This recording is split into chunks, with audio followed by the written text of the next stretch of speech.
This is fought all right. Charlie Strong now joining us after the victory. Coach, you still got the armband on after a tremendous defensive performance. Could you sense this performance leading up to the game in practice? No, we needed to go play well and have a good defensive performance. And you just look at the last 3 games, hadn't played very well. And this team came in is averaging 40 points over the last 2 games. So I told him, I said, it's going to be a challenge for us. But we need to get the ball back for our offense. We need to have stops. Don't get the ball thrown over our heads. But we needed to play well. What did you make of Deontay Foreman? In all honesty, Ricky and Charlie during the commercial break just couldn't stop glowing about Foreman and his performance. Talk about him, 7th straight 100-yard game. You know, he's so big and strong, and he had 30 carries a night. And what you love just watching him is as the game goes on, he just gets stronger and stronger. It's a 2-yard gain, and Ricky knows it's a 3-yard gain, and all of a sudden he'll bust a long one.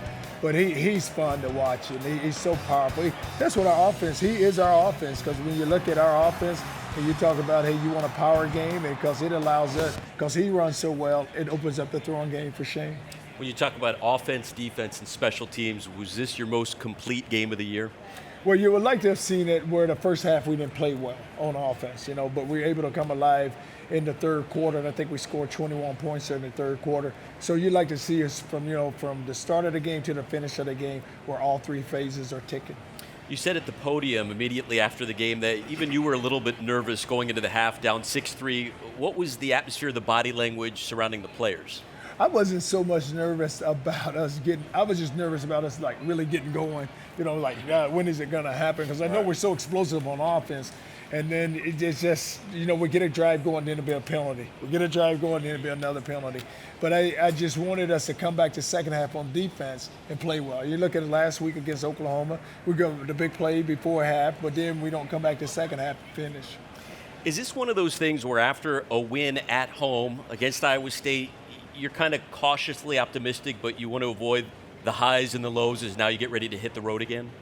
Well, what I said to our team before the game, we said even last night and today, I said just challenge yourself. I said all you guys are really good players, but challenge yourself. I want to see how good you can go play. And then I said, because if you play well, then the team is going to play well. And so now it's our motto. We just challenge ourselves, and now we're going to go on the road. Have not played well all season on the road, so now we need to put it together and go into a tough place. Coach, it seems like one of the changes in the defense is instead of bringing linebackers, you're getting pressure with the front 4, sometimes the front 3. Can you talk about the change in the philosophy? What we try to do is we have a what we call a 4 down where we just stop the run. And that's a Mini Who, and that's 40, Nashon, and then it's still Puna and still 97, and Boyette's in the picture.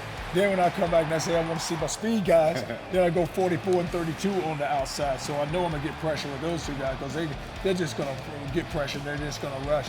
But we felt like we could go with 4 and not have to bring 5, because when we bring 5, you're going to either avoid the zone or you're going to have to play man coverage, and I didn't want to hang our secondary out. Coach, everybody knows you have the talent defensively. How'd you get them to show up today?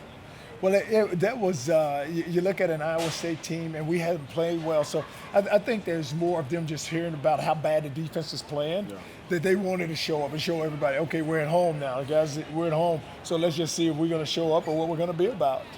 Yeah, Coach, I want to talk about Bouchel. Talk about the progress as he's getting better and better each week. I know, we have to sometimes give some defensive coordinators some kind of love, but they starting to watch film on him, and they starting to see some of the tendencies that they do. So just talk about some of the progress how he's doing right now.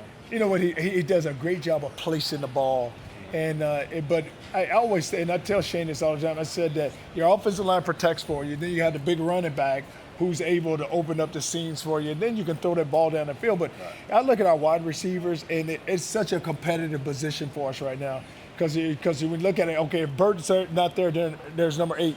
So 8 is playing very well for us. And then Colin comes in and plays well. And then you look at Duvernay run down the field, go catch one. Herder go catch one. But it's so many weapons now. Jake Oliver, it's so many guys. Petey, you have all those weapons. Amani Foreman. And so it's really good for him because he can lay it out there or he can put it anywhere near them. And that competition, you see it at practice because that's the way they go all the time now. Now, Coach, everybody wants to talk about it's a lot more stress you now having to call the defense.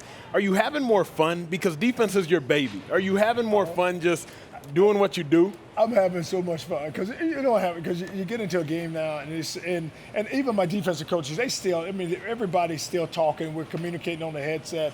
but you're just getting more into the flow of the game. Like, okay, guys, hey, I feel this. Let's come with it, and just keep coming. I mean, like one call out there, I made like 5 times in a row because they didn't block it. So I said, hey, if it is working, Was it work? Keep on keep on coming. And I kept bringing it. And we got a couple of sacks and say, run it again. Okay, they're going to finally get it. That's it. They won't get it. Just keep running it. So for you personally, how different is your week now that you've taken over the reins of the defense? It's not much difference now. I think like on Wednesdays, I probably spend a lot more time just on the defense because what you do is like you come in there on Tuesdays and you go out to practice. So now you're putting in stuff. And so on Wednesdays, even though we come on third down, I'm still looking to say, hey, listen, let's take this out. Let's add this. Let's take this out. Just because I say give our kids a chance. And let's not give them a lot. Just let them line up and see if we could just go play. Let's line up and go play. Tonight we go out there and we rush 4. And we played cover 2 a little, played cover 3 and man. We had 3 coverages and we rushed 4. And hey, just let them, let them go have fun. Coach, I know your biggest concern heading into this game was not giving up the big play. What do you think the most important thing is you need to work on coming out of this game now? Well, it's still with your big play, but also always improve your tackling.